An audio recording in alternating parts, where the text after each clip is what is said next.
What does it mean to find your hidden potential? Is what I said about a year ago. But really, what does it mean to find your hidden potential? This is episode 1, week 1 of my series Hidden Potential. Let's first define hidden potential. What does it mean? What am I talking about when I say to reveal your hidden potential? Hidden potential refers to abilities you have and possess but haven't realized or developed yet. This does not mean you'll achieve new skills. If that were the case, you'd be able to do everything simultaneously.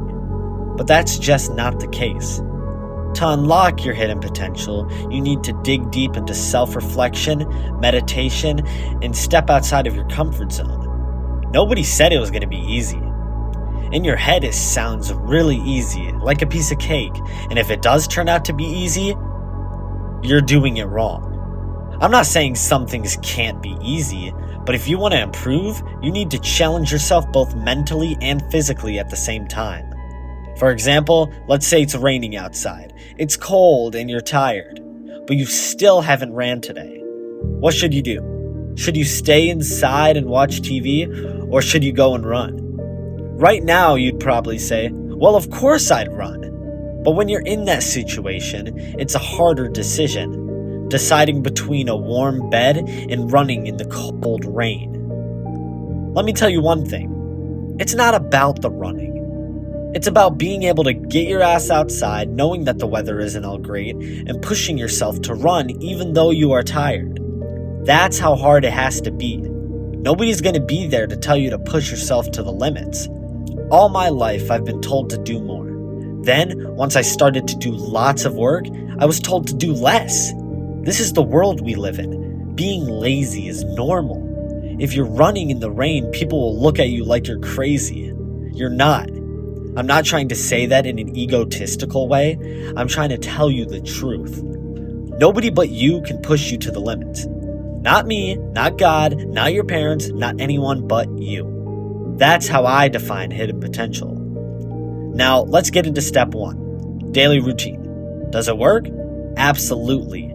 If you don't have a daily routine, for example, waking up at 8 o'clock and going to bed at midnight, you won't be able to maximize the work you could do in a day.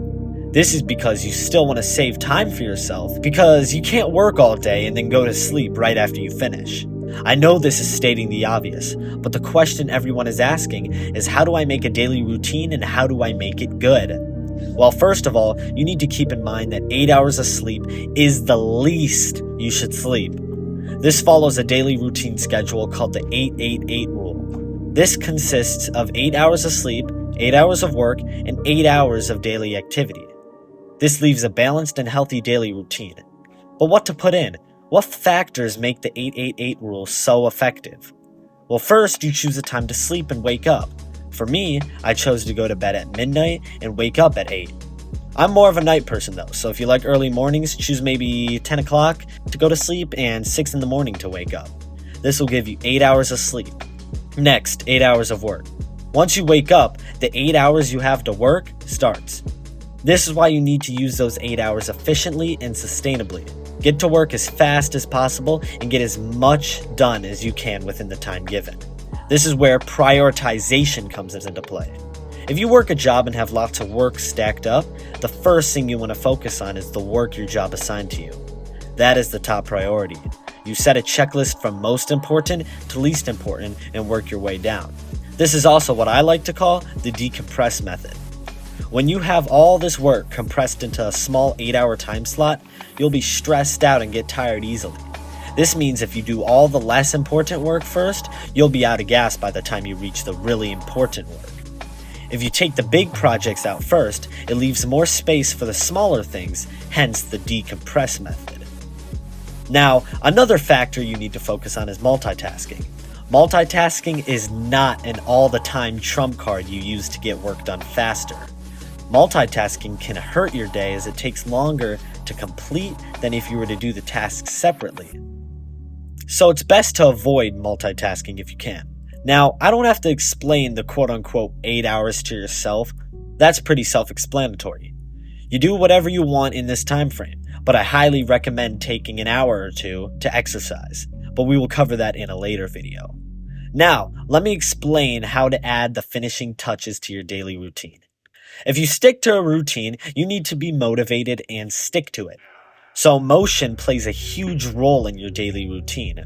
You don't want to be angry in the morning. Instead, you want to be pumped up and ready for the day. So when you start the day, I'd recommend taking a cold shower to wake yourself up. Maybe if you're religious, pray. Take 10 minutes to meditate, and then enjoy a small breakfast. This is important. Do not eat a lot for breakfast. A banana should be enough until lunch. And please drink tons of water. 3.7 liters or 125 ounces of water is enough for the standard healthy male. And 91 ounces or 2.7 liters of water is enough for the standard healthy female. If you can complete this as soon as you wake up, you should notice an emotional change and an increase in productivity. Alright everyone, that's all I had for you fine folks today, and before I leave you, I want to suggest some homework for you. This should only take 10 to 20 minutes. With the information provided in this video, go ahead and build yourself a daily routine from start to finish. This is important if you want to improve your daily life. I hope you enjoyed this video, and don't miss next week's video. This is Hidden Potential. Thank you for watching.